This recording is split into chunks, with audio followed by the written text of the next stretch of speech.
Yan pare, front view ng bahay. Yan ha. O yan, bakod. Bakod. Ayun. Yung inaanak mo. Nakita na. Yan, ongoing yung construction. Ayan, papasok. Tine, pinto. Ere, gradas. Yan. Yan ang gradas. Tapos sa kabila, ito yung brooding sa breeding area.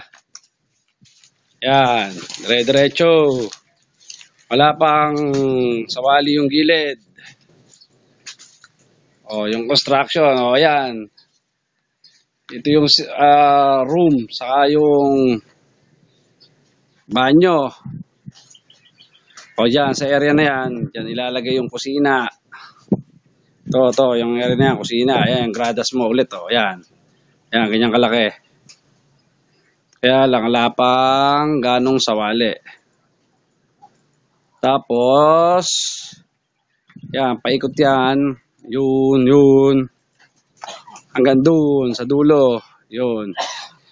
Yung may bakod, yan. Diretso. Yan. Pagka dito ka humarap, pag ganyan, ito gradas mo. Ito yung harapan ng bahay. So, ang magiging view, pare, yung sa harapan na yun, ayun yung talian ng manok. Yun, yan, malaki na yan, hanggang doon sa kabila. Yan. Yan.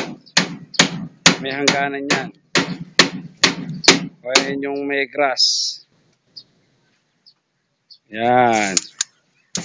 Baka malabo ang putang ina. Yan. Baka bukas nasa walian na lahat to. Yan, ongoing yung construction. Ayan, yung full view.